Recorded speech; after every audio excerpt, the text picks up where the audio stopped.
아야코, 너 지금 저 한국 남자애한테 완전 속고 있어. 쟤는 일본을 싫어하는데 너를 좋아한다는 게 말이 된다고 생각해? 그리고 너네 아빠 문제는 어떻게 할래? 일본 자민당 국회의원 딸이 저렇게 한국을 좋아하는 남자랑 사귄다고 이야기하면 너희 아버지 얼굴 볼만하겠다. 일본 최고의 명문대로 꼽히는 도쿄대학교의 캠퍼스. 비아냥대는 일본인 남성의 이야기에 아리따운 일본 여대생이 그만 눈물을 흘리고 마는데요. 도쿄대학교를 발칵 뒤집어 놓았던 오늘의 사연 시작합니다. 안녕하세요. 저는 일본 도쿄에 거주 중이고 현재 도쿄대학교 2학년 학생인 아야코라고 합니다. 제 사정 탓에 본명으로 인사드리지 못해 아쉬운데 그래도 이렇게나마 한국분들께 제 이야기를 들려드릴 수 있어 기뻐요. 저는 곧 인생 최초의 한국 여행을 앞두고 있고 이번 상반기 도쿄대 학우들 사이에서 꽤나 이름이 오르내린 엄청난 사건의 주인공입니다. 제가 사실 이렇게 친구들과 온갖 인터넷 게시판에 오르내리는 사람이 될 줄은 몰랐는데요. 그런 건 연예인이거나 인플루언서거나 아니면 엄청난 사고뭉치인 사람에게만 해당된다고 생각했거든요. 그런데 제 한국인 남자친구를 만나 어쩌다 보니 정말 올해 상반기를 너무나 뜨겁게 보내버렸네요. 한국 여행을 앞두고 그간의 일도 정리해볼 겸 한국 여행을 앞두고 설레는 마음을 담아 이렇게 메일을 보냅니다. 제게 벌어진 사건들을 이야기하려면 조금 옛날로 먼저 가야 할 것 같네요. 저는 제가 생각해도 참 모범적인 학창시절을 보냈어요. 애들이 넌 정말 독하다고 혀를 내두를 만큼 열심히 공부했거든요. 일본은 한국과 달리 동아리 부활동도 굉장히 중요한데 악기 연주도 수준급으로 할 만큼 정말 열심히 했고요. 제가 지역 명문고를 다녀서 친구들도 하나같이 유능하고 똑똑했지만 저는 누구나 인정하는 악발이었어요. 아, 저를 싫어하는 친구들은 뒤에서 독한 년이라고 불렀다고 하더라고요. 왜 그렇게까지 버둥거리며 사는지 친구들이 의아해하기도 했는데요. 사실 이런 이야기를 어디서 해본 적이 없어요. 아빠가 너무 무서웠거든요. 그 나이 되면 다들 무뚝뚝하고 엄한 거 아니냐고 하실 텐데 저는 좀 환경이 특이하다면 특이했습니다. 저희 아빠는 자민당 국회의원이시거든요. 언론 매체에서 수시로 노출되는 분의 외동딸이라는 건 생각보다 쉽지 않았어요. 그리고 아버지께서는 항상 제게 공부를 잘해야 하고 학교에서 모범이 되어야 한다고 했어요. 일본은 대부분 지역구도 물려받고 세습 형태로 국회의원이 되는 경우가 많기 때문에 아버지는 언제나 저에게 나를 이어서 국회의원이 될 아이라고 하셨죠. 그래서일까요? 외동딸인 제게 정말 기대가 크셨어요. 아주 어렸을 때부터 제게 아야코 내가 이 아버지의 뒤를 이어 일본을 위해 일해야 한단다. 그러니까 너는 어디서나 모범이 되어야 해. 특히 공부로 다른 사람에게 밀리면 안 된다. 2등은 패배자야 라고 말씀해 오셨거든요. 어머니 역시 제가 어딜 가서 아버지 이름에 먹칠을 하면 안 되니 항상 너는 누가 봐도 빛나는 아이여야 한다고 이야기하셨죠. 그러다 보니 제가 스스로 제게 굉장히 엄격해졌던 것 같아요. 지금 돌이켜보면 제가 좀 세뇌가 되었던 것 같은데 자랑스러운 대일본의 국회의원으로 나라를 끌어갈 사람이라는 사명감 같은 것이 있었습니다. 지금 좀 웃기시죠? 어린애가 그런 사명감을 가졌다니. 그런데 아버지께 하루가 멀다 하고 계속 이런 이야기를 듣다 보니 그런 생각이 저절로 들었던 것 같아요. 이렇게 열심히 살았던 덕에 저는 언제나 아버지께 자랑스러운 우리 딸 열아들 안 부러운 우리 딸이었습니다. 대인관계에서도 부활동에서도 항상 저는 1등이었고 심지어 저는 몸매 관리와 외모 관리까지도 엄청나게 신경을 썼어요. 종종 매체에 저도 같이 사진이 찍힐 때가 있었거든요. 특히 선거철에 유세를 다닐 때면 저도 함께 나가서 인사를 할 때도 있었으니까요. 살도 찌면 안 되고 얼굴도 예뻐야 한다고 해서 어려서부터 피부관리실까지 다녔답니다. 솔직히 좀 답답할 때도 있었어요. 그런데 무서운 아버지가 저를 향해 웃어주시는 그 한순간이 너무 좋아서 그 답답함까지도 즐기게 되었던 것 같아요. 사실 아빠가 좀 무서웠거든요. 밖에서는 너무나 따스하고 웃음 많은 사람이지만 어머니는 종종 아버지께 맞기도 했고 욕설도 많이 들었습니다. 안 보이는 곳만 때려서 사람들은 아무도 몰랐지만요. 아버지 말을 워낙에 잘 들은 탓에 맞은 적은 없어요. 욕도 들은 적 없고요. 대신 아버지가 정한 엄한 기준에 미치지 못하면 벌레 보듯 바라보는 아버지의 눈빛을 받아내야 했죠. 너무 싫었어요. 자민당 의원인 자랑스러운 아버지의 딸이니 아버지의 엄격한 기준을 통과한 국회의원과 어울리는 멋진 딸이 되고 싶었으니까요. 학창시절 내내 엄청난 압박감에 시달리던 전 그래도 대학교를 입학하면서 좀 숨통이 트였습니다. 도쿄대 진학으로 아버지께서는 제게 1차 관문을 통과했다고 하셨거든요. 늘 뭔가 해야 한다고 압박을 주시던 분이었는데 꽤 너그러워지셔서 해외여행도 가고 학교 친구들과 놀러가기도 하고 아르바이트 같은 것을 하며 고생할 필요는 없다며 용돈도 엄청나게 많은 액수로 턱턱 주셨어요. 제가 다니는 도쿄대는 본 전공 공부가 본격적으로 시작되는 건 2학년 가을 학기부터이니 이때까지는 좋은 집안 출신 친구들과 관계를 맺으라고 하셨죠. 아버지의 기준을 통과하기 위한 처절한 학창시절을 벗어난 해방감은 엄청났습니다. 다시 태어난 것 같았어요. 사실 1학년 때에는 친구들을 사귀고 여행을 다니느라 어떻게 흘러갔는지 기억도 잘 안 날 정도였으니까요. 그런데 2학년 때부터는 너무 노는 건 좀 그러니 뭔가 의미 있는 활동도 하면 좋지 않을까 하는 생각이 들더라고요. 아까 말씀드렸잖아요. 미래 국회의원으로서의 사명감이 있었다고요. 또 저도 모르게 자기 검열을 하고 있었던 거죠. 너무 생각 없이 시간을 흘러보냈나 싶어 괜찮은 학내 활동을 찾아보던 중 제 눈에 들어온 것이 있었습니다.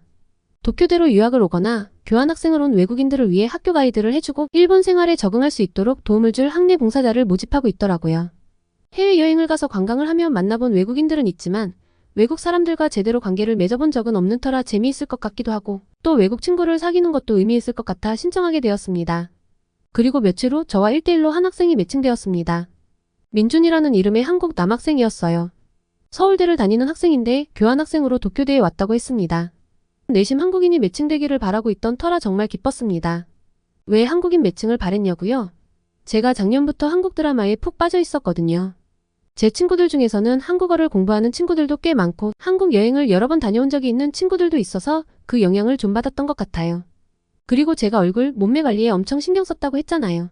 일본에서는 피부 관리실에서 다 한국 제품을 쓰거든요. 피부가 워낙 좋으니까 한국 화장품이 엄청 팔리고 고가의 피부 관리실은 다들 한국 제품을 씁니다. 그래서 저도 한국 화장품은 꽤 써봤어요. 그리고 사실 한류가 일본에서 엄청나게 인기가 좋아서 요새 일본에서 인기가 없는 한국 컨텐츠 찾기는 영 힘들죠. 다들 한국 친구도 사귀고 싶어 하고요. 특히 드라마는 한국 드라마가 일본 드라마보다 훨씬 재미있더라고요. 유치하지도 않고 뻔하지도 않고 남녀 주인공들의 용모도 일본 배우들보다 훨씬 뛰어나서 주말이면 넷플릭스를 달고 살고 있습니다. 어느 정도 더듬더듬 한국어 몇 마디는 할 수 있는 정도라 제 한국어를 이 한국인이 알아들을까 하는 궁금증도 있어서 좀 설레기도 하더군요. 그런데 이 들뜬 마음이 표가 좀 났나 봐요. 이날 저녁 식사 시간에 아버지가 물어보시는 거예요. 아야코 너 뭐 좋은 일 있니? 아주 유쾌해 보이네. 아버지가 워낙 바쁘셔서 집에서 함께 식사를 하는 일은 잘 없고 저도 대학교에 들어간 뒤로는 밖에서 사 먹고 들어오는 일이 잦아 이렇게 마주보고 이야기하는 게 오래간만이기도 해서 그간 학교 생활을 어떻게 했는지 이야기를 하며 외국 학생을 위한 학내 봉사활동에 지원한 이야기도 함께 했습니다. 한국 학생이 매칭된 이야기를 하는데 아버지 얼굴이 서서히 굳어가더라고요. 어느 순간 학교 생활에 대한 이야기가 아니라 진땀을 흘리며 이 봉사활동을 제가 왜 지원했는지 자기 변명을 하고 있었습니다. 도쿄대는 교환학생으로 오는 학생들도 자기 나라의 최고 명문대학생들만 오니까 세계 각국의 리더가 될 친구들을 만나고 싶어 신청했고 배정은 학교 사무국에서 랜덤으로 배정하는 것이라 내가 한국을 선택한 것이 아니라면서요. 아버지는 말없이 듣기만 하셨고 이날 저녁 식사는 아주 최악이었습니다. 차갑게 굳어버린 아버지의 얼굴을 보며 밥을 먹는 건 아주 고역이었어요. 토할 것 같았는데 밥을 먹지 않고 일어서면 버릇이 없다고 불호령이 떨어질 것이 뻔해 꾸역꾸역 쓴 약을 먹듯 밥알을 삼켰습니다. 결국 이날 저녁 체에서 대굴대굴 구르느라 한숨도 못 잤어요. 다음날 아침 아버지께서 나가시기 전 저를 찾으셨습니다. 아야코, 학교 사무국에서 랜덤으로 배정했다는 그 말이 거짓말은 아닐 테니 그 학내 봉사활동도 잘해라. 하지만 언제 어디서나 너는 다른 사람들과는 다른 모습을 보여야 한다는 거 알지? 너는 아빠의 뒤를 이어 일본을 이끌어 나갈 사람이야. 일본의 한류니 뭐니 하면서 한국 문화가 인기를 얻고 있고 생각 없는 애들은 깍깍거리며 쫓아다니고 있지. 아주 한심하기 짝이 없는 현상이야. 그렇게 바보같이 유행에 휩쓸린다고 해도 너는 줏대 있게 일본의 문화를 더 알리고 지켜낼 수 있는 사람이어야 한다. 당연히 그럴 거라고 생각해. 그렇지? 누가 목을 조르는 느낌이었습니다. 한동안 듣지 않고 살았던 이야기를 또 들으니 머리가 지끈거리더라고요. 아버지께 걱정하지 마시라고 했어요. 한국 학생에게도 일본인으로서 자긍심과 자부심을 가지고 일본의 좋은 면을 잘 안내해주겠다고 했죠. 그제서야 아버지는 만족스럽게 제게 웃어주셨습니다. 아버지가 나가시고 거울을 보니 얼굴 꼴이 아니더라고요. 그 한국 학생과 첫 만남인데 이런 몰골이라니. 다른 때보다 신경을 좀 더 썼습니다. 그래도 피곤한 기색이 가려지지 않아 마음에 들진 않았지만요. 기분이 정말 최악이었어요. 수업이 끝나고 만나기로 한 장소에 가보니 한국 남학생이 먼저 와서 기다리고 있더라고요. 그런데 정말 깜짝 놀랐습니다. 저보다 머리가 두세 개는 더 있더라고요. 이제까지 제가 본 남자들 중 제일 큰 남자였어요. 그리고 피부도 너무너무 좋더라고요. 자세히 보니 피부에 뭔가 한 것 같진 않은데 화장을 한 저보다 피부가 좋아 보여 좀 머쓱해졌습니다. 속으로 감탄을 하고 있는데 민준이가 먼저 잘 부탁한다며 친근하게 말을 걸더군요. 꽤 유창한 일본어에 최악이었던 기분이 어느샌가 스르르 풀리는 느낌이었습니다. 원래 오늘 가서 이 봉사활동 못한다고 할까 하려고 했는데 그런 생각이 쏙 들어갔죠. 민준이와 함께 진행한 일본 가이드는 매 순간이 설렘의 연속이었습니다. 드라마에서 본 한국 남자들이 환상이 아니라 다들 이렇게 친절하고 매너가 좋은 거구나 싶더라고요. 무엇보다 놀라운 건 민준이의 깔끔함이었습니다. 사실 일본 남자들 중에 이렇게 깔끔하고 보송보송한 상태로 다니는 사람들은 몇 없거든요. 양치도 자주 하지 않아서 입냄새가 나는 사람들이 많아요. 그런데 민준이는 밥을 먹으면 꼭 양치를 해서 입냄새가 안 나는 건 물론 치열도 아주 고르고 예뻤습니다. 게다가 늘 은은한 향수향이 풍겼죠. 게다가 그 딱 벌어진 어깨라니. 일본 남자애들은 다들 왜소한 편인데 민준이는 어깨가 넓어서 제 어깨의 3배 넓이는 되는 것 같았어요. 그래서인지 흰 티 하나만 걸쳐도 멋있더라고요. 여느 일본인과는 다른 모습에 어느 순간부터 민준이와 만나는 날이면 옷을 심혈을 기울여 고르고 화장도 신경 써서 하게 되더라고요. 그리고 만나기 전날부터 두근두근한 마음으로 잠을 잘 못 이루고 있는 절 발견했습니다. 아버지 표현을 빌려 한국 문화를 깍깍거리고 좋아하는 한심한 요새 애들이 제가 되어버렸습니다. 솔직히 제가 본 민준이는 일본인들보다 훨씬 매력적이고 좋은 사람이었어요. 게다가 제가 집에 잘 들어갔는지 항상 라인을 보내주고 오늘 고마웠다며 자상하게 남겨주는 메시지는 제 마음을 흔들기 충분했습니다. 한국인들이 이런 매력을 가지고 있으니 한류가 일본에서 유행을 하는 것이 납득이 가고도 남았죠. 만나고 온 날이면 그날 어떤 대화를 했고 어떻게 웃어줬고 어떤 향기가 났는지 하나하나 생각하느라 잠을 설친 적이 한두 번이 아니에요. 그런데 민준이의 매력을 저만 알아본 건 아니었습니다. 알고 보니 주변에서 인기가 꽤 좋더라고요. 친구들이 제게 그 한국 남자애 애인이 있냐고 물어봐달라고 하는 경우도 많았고 너는 민준이 라인 연락처를 알고 있으니 좀 달라고 하는 경우가 빈번해졌습니다. 어떤 친구들은 저보고 민준이를 만날 때 자기도 데려가 달라고 하고요. 슬슬 화가 나기 시작했습니다. 화가 났냐고요? 민준이 태도가 좀 별로였거든요. 이런 인기를 즐기는 것 마냥 모든 사람들에게 친절했어요. 누가 이야기를 하든 항상 웃으며 대해주고 무거운 가방을 들고 가는 학생들이 있으면 달려가 가방도 들어주니 안 넘어갈 여자가 있나요? 전 민준이에게 저도 모르게 짜증을 내고야 말았습니다. 그 친절과 웃음이 자상한 말들이 나에게만 향하지 않고 모두에게 다 베풀어준다는 것이 미치게 싫었습니다. 제가 이렇게 질투심이 많은 사람인 줄은 몰랐어요. 여느 때와 다른 모습에 대체 왜 그러냐고 하더라고요. 민준이는 나에게 관심이 없구나. 나를 좋아했으면 내 이런 모습을 보고 눈치를 채야 정상일 텐데. 하늘이 무너지는 느낌이었습니다. 이렇게 감정이 잘 정리되지 않는 제 자신도 싫었어요. 몸이 안 좋다는 핑계를 대고 먼저 들어가겠다고 했는데 민준이가 너무 곤란해하는 거예요. 의아해서 바라보는데 혼자 중얼거리더라고요. 늘 봐오던 자신감 넘치는 민준이의 모습이 아니라 이상해서 바라보는데 많이 아프냐고 다시 물어보더라고요. 사실 오늘 꼭 하고 싶은 말이 있는데 너가 아플 줄 몰랐다고요. 내게 할 말이라니? 바보같이 실망한 와중에도 좀 궁금하더라고요. 그래서 이제 좀 괜찮아졌다고 대강 얼버무리고 민준이를 따라 이동을 했습니다. 제가 가보고 싶다고 했던 식당을 예약해서 들어갔는데 놀라서 주저앉아버렸습니다. 제게 고백을 하는 이벤트를 준비해놨더라고요. 이게 뭐야? 언제 이런 걸 다 준비했어? 사실 그동안 계속 언제 이 이야기를 하면 좋을까 고민을 했는데 너의 마음이 어떤지 내가 알 수가 없어서 망설였어. 그런데 내가 일본에 평생 머무를 수는 없고 후회하지 않으려면 내가 고백을 해야 할 것 같아. 내가 많이 좋아해, 아야코? 제 귀를 의심했습니다. 대답을 하고 싶은데 도저히 목소리가 나오지 않더라고요. 더 이상 무슨 말을 해야 할지 생각이 안 났어요. 그대로 심장이 터져버릴 것 같은 느낌이랄까요? 내가 좋아하는 사람이 나를 좋아한다니 태어나 처음 겪는 이 감정에. 말이 제대로 나오지 않아 그대로 굳어버렸는데 민준이가 저를 따스하게 안아줬습니다. 넓은 어깨에 안겨있으니 세상을 다 가진 것 같았죠.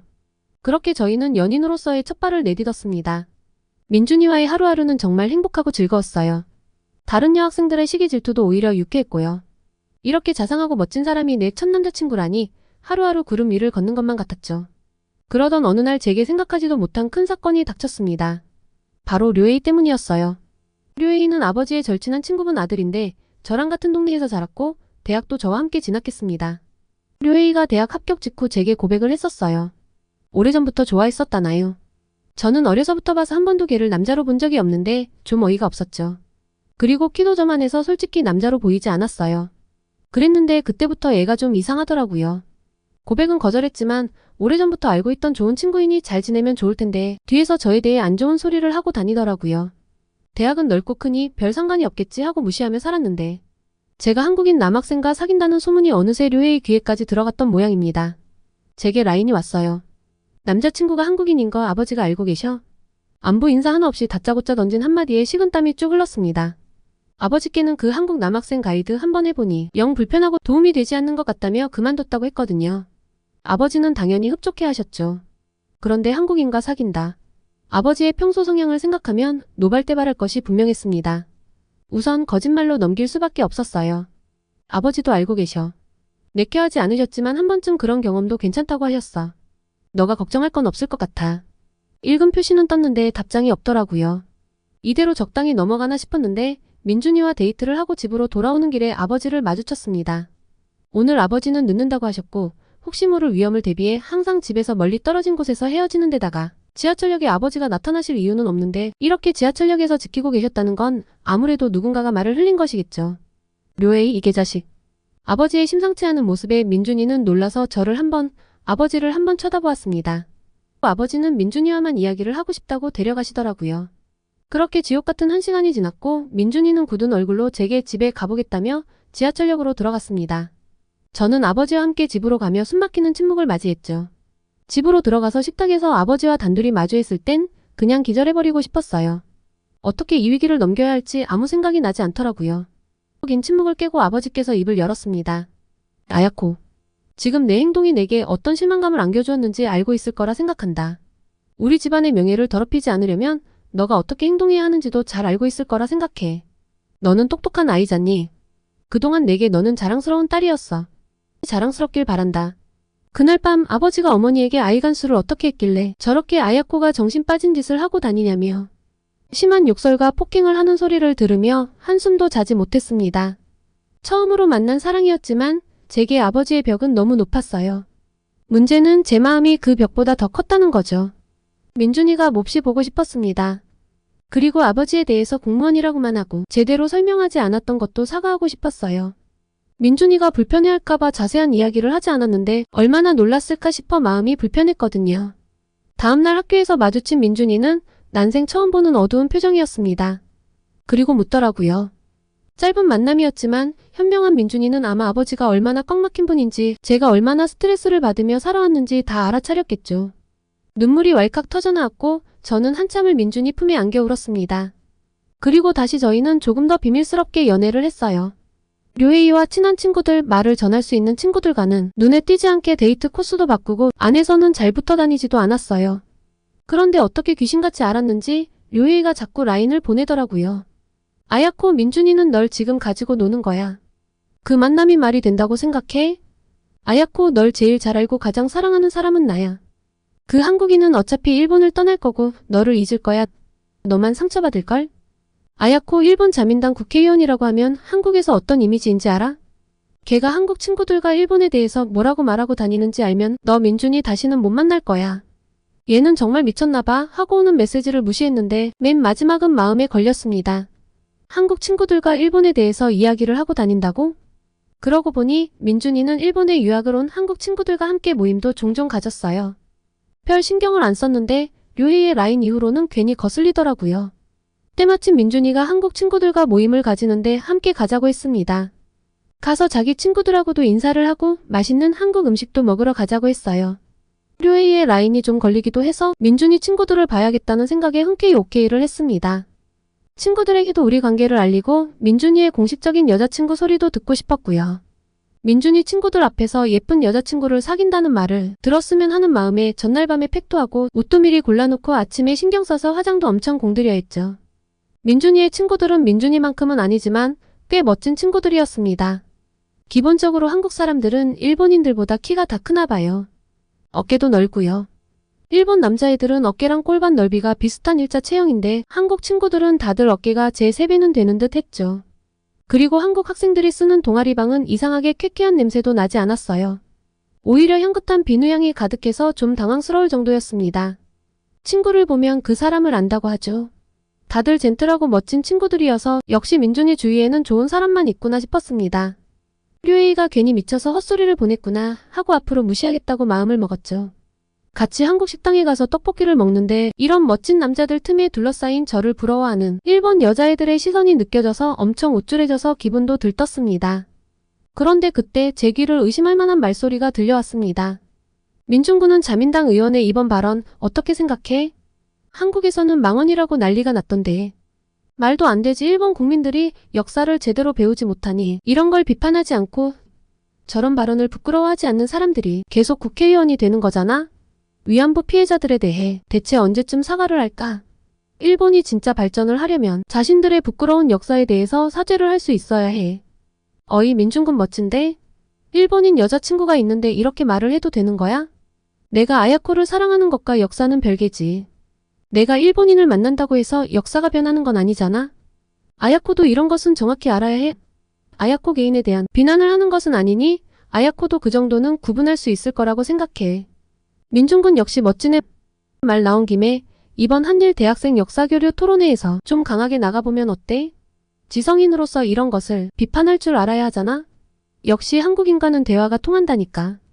평소 좀 괴짜 소리를 듣는 쇼타로와 민준이의 대화는 그러니까 아버지가 속한 자민당 의원의 최근 발언에 대한 비판이었습니다. 그리고 일본의 역사에 대한 비판이었죠. 머릿속이 하얗게 변하는 느낌이었습니다. 아야코 개인에 대한 비난이 아니라고 했지만 아버지가 속한 자민당을 비판하는 것은 곧 저에 대한 공격처럼 느껴졌어요. 민준이가 일본에 대해 저렇게 비판적일 줄은 몰랐습니다. 그리고 민준이의 말은 전혀 근거가 없는 일방적인 비난이잖아요. 학창시절에 저처럼 공부를 열심히 한 학생은 없다고 자부하는데 제가 배운 교과서에서는 민준이가 말하는 것 같은 부끄러운 일은 결코 없었습니다. 민준이는 혐한을 하는 일본인들처럼 혐의를 하는 사람이었을까요? 그럼 대체 저를 왜 만나는 걸까요? 그렇게 싫어하는 일본인인데. 힘이 쭉 빠지고 눈물이 차올랐습니다. 류에이가 그래서 그런 말들을 했구나. 내 첫 남자친구가 역사를 제대로 알지 못해 일본을 비난하는 사람이라니. 나는 아버지의 반대에도 모든 걸 이겨내고 만날 정도로 좋아하는데. 이날 집에 급한 일이 있다고 둘러대고 허둥지둥 돌아왔는데 대체 어떻게 집에 왔는지 기억이 잘 나지 않습니다. 하루 종일 울면서 민준이의 연락은 답장을 하지 않았어요. 무슨 말을 어떻게 해야 할지 잘 모르겠더라고요. 그렇게 일주일쯤 흘렀을까요? 우울한 마음을 달래러 산책을 하려고 집 밖에 나섰는데 익숙한 향기가 코끝을 스쳤습니다. 민준이가 집 앞에 와 있더라고요. 이렇게 연락을 안 받으면 어떻게 해, 아야코? 무슨 일이야? 아팠어? 왜 그래? 원인 제공자가 나에게 왜냐고 물으면 제가 뭐라고 답을 해야 할까요? 그만 눈물이 차올라서 주저앉아 펑펑 울었습니다. 민준이는 제 어깨를 감싸안고 달래주더군요. 가라고 했는데 말도 안 듣고요. 한참을 실갱이를 하다가 겨우 대화를 이어나갔습니다. 나는 너가 일본에 대해서 안 좋은 생각을 가지는 게 싫어. 마치 나에 대한 비난 같고 또 우리 집에 대한 비난 같아. 내가 아버지를 좋아하는 건 아니지만 그래도 속상해. 아야코, 그런데 일본은 제대로 된 역사를 알려주고 있지 않아. 역사를 제대로 알아야 두 나라의 관계 회복도 비로소 할 수 있지. 한쪽이 일방적인 피해자였고 한쪽은 일방적인 가해자였어. 나는 무지성으로 비난하는 게 아니라 짚고 넘어갈 것, 사과할 것은 제대로 밝혀야 한다는 거야. 그게 지식인으로서의 역할이라고 생각하고 특히 너처럼 장내 국회의원이 될 사람이라면 더욱이 역사를 제대로 알아야 한다고 생각해. 난 정말 모르겠어. 민준아, 위안부 강제동원이라니 들어본 적 없는 이야기야. 일본이 아무리 악랄했다고 해도 사람에게 그런 일을 벌였다는 게 말이 돼? 강제징용도 그렇고 그게 사실이라면 너무 잔인하잖아? 일본인들이 그렇게 잔인하지 않아. 잘못 알고 있는 거야, 민준아. 처음으로 저를 향한 민준이의 얼굴에 그림자가 보였습니다. 작게 한숨을 내쉬더라고요. 제 머리를 한참 쓰다듬던 민준이는 착 가라앉은 목소리로 제게 이야기했습니다. 오늘은 이쯤에서 일어나야겠다. 아무래도 이런 역사적 문제에 대한 입장 차이는 좁히기가 어렵네. 그렇다고 외면할 수는 없는 문제이고. 너가 진실을 알면 좋을 텐데 가능할까? 처음으로 느껴진 어색한 공기에 어떻게 해야 할지를 모르겠더라고요. 이후로 민준이는 학교에서 도통 마주칠 수 없었고 라인은 오지 않았습니다. 뒤에서 애들은 헤어졌네, 누가 찾네 하면서 수군대는 이야기로 시끄러웠어요. 그렇게 2주가량이 지나며 민준이와 제 관계에 대한 관심이 사그러들 무렵 쇼타로가 저를 찾아왔습니다. 아야코, 너 오늘 저녁 한일 대학생 역사 토론회 갈 거지? 민준이가 한국 대표잖아. 준비를 나를 세면서 했어. 오늘 진짜 멋질 거라고. 쇼타로는 제가 민준이와 어색해진 상태로 지내고 있다는 걸 모르는 걸까요? 나중에 시간이 되거든 한번 가볼게 라고 얼버무리며 넘기려고 했는데 쇼타로가 그럼 제 자리를 맡아놓겠다는 거 아니겠어요? 맨 앞자리로요. 꼭 오라며 신신당부를 하더니 오고 있냐며 라인을 하도 보내놓는 통에 저는 어쩔 수 없이 토론회장으로 발걸음을 옮겼습니다. 거울을 슬쩍 보니 마음고생한 것이 티가 나는 초췌한 모습이라 이 꼴로 가도 되나 싶더라고요. 화장을 고치고 토론회가 열리는 강당으로 향했죠. 세상에나 민준이는 여전히 빛나는 얼굴이더라고요. 맘고생은 나만 한 건가 싶어 억울하기도 하고 한편으로는 잘 지내고 있다는 사실이 반갑기도 했습니다. 문제는 이날 토론회의 분위기였어요. 이 토론회의 후원사가 산케이 신문이라 산케이 쪽과 같은 극우 성향의 발표자들이 일본 대표로 참여했거든요. 처음에는 공동의 발전을 논의하자며 화기애애하게 시작했던 토론회였는데 일본 쪽 대표의 발표가 끝나자 분위기가 묘해졌어요. 다음 차례로 올라온 한국인 발표자의 목소리가 슬슬 올라가는 것이 느껴졌죠. 게다가 사회를 맡은 일본 교수님은 일본인인 제가 보기에도 티가 나게 일본인들의 편을 들어주고 있었습니다. 민준이를 비롯한 한국 쪽 토론자들은 얼굴이 굳어가고 있더라고요. 이 불편한 분위기가 정말 못 견디게 싫었습니다. 어차피 지나간 일인데 그냥 적당히 웃으며 살면 안 되나? 설령 양국이 해석한 역사가 좀 다르다 해도 굳이 지나간 일을 들춰야 하나? 적당히 덮고 지금은 가까운 나라이니 협력해서 살면 되는 거 아닐까? 온갖 생각으로 머리가 복잡했는데 민준이가 단상으로 올라왔습니다. 지금 다들 감정적으로 진행되려는 것 같아요. 이런 건 좋은 토론이 아니죠.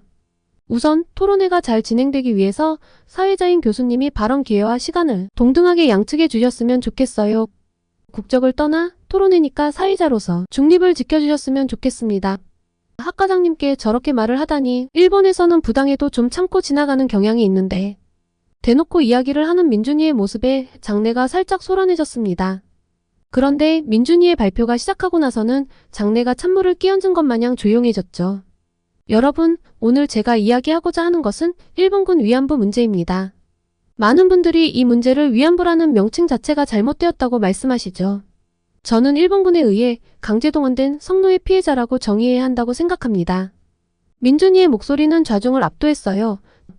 저는 숨을 죽이며 민준이의 발언에 집중했죠. 1991년 김학순 할머니가 처음으로 위안부 피해 사실을 공개 증언하셨습니다. 이후 90여 명의 피해자분들이 명백한 증언을 해주셨죠. 하지만 안타깝게도 일본 정부는 아직도 법적 책임을 인정하지 않고 있습니다. 역사의 진실을 외면하고 있는 거죠.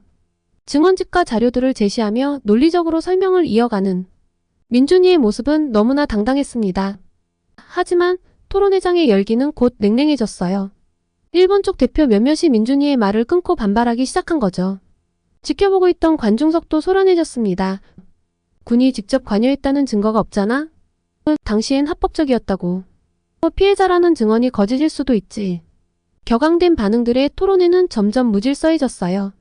그런데 민준이는 결코 동요하지 않았어요. 오히려 더 단호하고 정중한 목소리로 말을 이었죠. 여러분, 역사적 사실은 부정할 수 없습니다. 우리에겐 피해자들의 증언과 함께 일본군의 조직적 관여를 입증할 명백한 증거가 있습니다. 제 발언을 부정하기 전에 이 자료들을 한번 읽어보시길 추천드립니다. 민준이가 건넨 자료들을 받아든 일본인 학생들의 눈동자가 흔들리는 순간 교수님이 토론회를 일방적으로 중단시켰습니다. 지금 토론회의 룰을 어기고 일방적으로 자료를 배포하는 행동을 하다니 학생 이게 무슨 짓이죠? 나라를 대표하는데 이렇게 룰을 어겨도 되나요? 우선 토론회는 여기서 중지합니다. 그리고 무단으로 배포된 자료집은 전부 쓰레기통에 버리도록 하세요. 하지만 이미 충격에 휩싸인 저와 다른 관중들은 자료집에서 눈을 떼지 못했습니다. 학생들 모두 입을 모아 이게 만약 민준이가 거짓으로 만든 자료라면 민준이는 엄청난 능력자일 거라고, 이건 아무리 봐도 진실인데 왜 우리가 몰랐을까, 왜 가르쳐주지 않았을까 하며 모두 혼란에 휩싸였죠. 그런데 그 중에서 저만큼 큰 충격을 받은 사람은 없었을 것 같습니다. 아버지께서는 한국이 왕을 잃고 혼란의 시기일 때 일본이 도와줬다고 했거든요. 주인을 잃고 방황하던 백성들이 더 발전할 수 있도록 서양의 문물도 일본이 전해주고 철도도 깔아주고 항구도 개발해줬다고요. 그런데 자료집은 전혀 반대의 이야기를 하고 있었습니다. 왜 이런 걸 학교에서 이야기해주지 않았지? 너무나 명확한데 제가 이제껏 공부를 했던 시간들이 뭔가 헛짓을 한 것 아닐까 하는 생각이 들었습니다. 조용히 흐르는 눈물을 닦으며 나가는데 민준이가 제 앞을 막아섰습니다. 아야코, 이 토론에 안 올 줄 알았는데 왔네? 뭐라고 이야기를 해야 할지 잘 모르겠더라고요. 우물쭈물하는데 민준이가 먼저 이야기를 이어나갔습니다. 이 토론회에 내가 올 것 같았어. 이 이야기를 너가 들어줬으면 하는 마음으로 준비했는데 다행이다. 좀 충격받았지? 사실 나 너무 혼란스러워. 내가 알고 있던 것과 전부 반대되는 이야기들인데 내 발표를 보면 정말 맞는 말이잖아? 내가 이제까지 배운 건 다 거짓말이고 교과서도 거짓으로 가득 찼던 건데 나는 지금까지 뭘 보고 뭘 들은 거지? 제가 일본인이라는 것이 부끄럽고 실망스러워지는 순간을 맞이한 제게 민준이는 따뜻한 포옹으로 저를 위로해 주었습니다. 몰랐던 걸 알았으면 된다고 내가 아버지의 뒤를 이어 국회의원이 된다고 해도 제대로 알고 있어야 양국이 진짜 발전을 할 수 있을 거라고 했죠. 그래서 이제 민준이의 도움을 받아 역사를 공부하고 있습니다. 슈타로가 알고 보니 역사 바로 알기 동아리의 회장 역할을 하고 있더라고요. 그리고 이렇게 역사를 제대로 알고자 하는 학생들이 도쿄대 안에서도 꽤 있단 것이 놀라웠고요. 사실 알면 알수록 마주하기 힘든 진실이지만 민준이 말대로 제대로 알아야 올바른 정치를 하는 사람이 될 수 있을 거라고 생각해요. 그러니 앞으로도 피하지 않고 현실을 마주보려고 합니다. 우선 그 시작은 한국행이에요. 제 한국행은 단순한 관광은 아닙니다. 물론 한국에 처음으로 가는 것이니 민준이가 자고 나란 한국은 어떤 모습인지 보고 싶기도 한데요. 정말 의미 있는 일정이 포함되어 있거든요. 나눔의 집에 가서 민준이와 함께 할머니들을 만나 뵙고 한 사람의 일본인으로서 사과도 드리고 또 도움이 될 수 있는 활동을 조금이나마 하려 해요. 이렇게 알게 된 내용들을 저처럼 제대로 역사를 배우지 못한 학생들을 위해서 알려주는 활동도 해볼 생각이고요. 이런 활동들을 위해 역사 공부는 물론 한국어 공부도 조금씩 하고 있습니다. 아버지요? 아버지는 아마 영원히 변하지 않을 거예요. 가장 최악으로는 제가 집을 나오는 것까지도 각오를 하고 있습니다. 하지만 부끄러운 역사를 대강 덮어두고 지나가는 건 민준이 말대로 사람이 할 짓이 아닌 것 같아요. 제가 풍족하게 자란 것도 어찌 보면 누군가의 눈물을 기반으로 이렇게 자라난 것일 수도 있잖아요. 이런 것들을 조금이나마 갚으려면 아버지의 뒤를 이어 자민당 의원이 되었을 때 제대로 된 생각으로 바른 시각으로 역사를 바라볼 수 있는 사람이어야 한다고 생각해요. 올 겨울엔 한국에 방문해서 제 인생을 뒤흔들어 놓은 민준이와 함께 제가 몰랐던 것들을 조금 더 직시하고 또 알아보는 시간을 가지려고 합니다. 사실을 확인한다는 게 때로는 가슴이 아프고 부끄러울 수도 있겠지만 더 이상 외면하지 않기로 마음먹은 만큼 많은 응원을 해주셨으면 좋겠어요. 올 겨울에 한국에 와서 또 한 번 이야기를 전할 수 있으면 좋겠네요. 저의 긴 이야기를 들어주신 한국분들 모두 건강하시고 행복한 나날들을 보내셨으면 좋겠습니다. 오늘은 도쿄대를 뒤흔든 일본 국회의원의 딸과 서울대생의 사연을 전해드렸습니다. 오늘의 사연 재미있게 들으셨나요? 오늘의 사연이 마음에 드셨다면 구독과 좋아요를 눌러주세요. 여러분의 구독과 좋아요는 계속해서 좋은 사연을 소개할 수 있는 힘이 됩니다. 이상 감동저장소였습니다.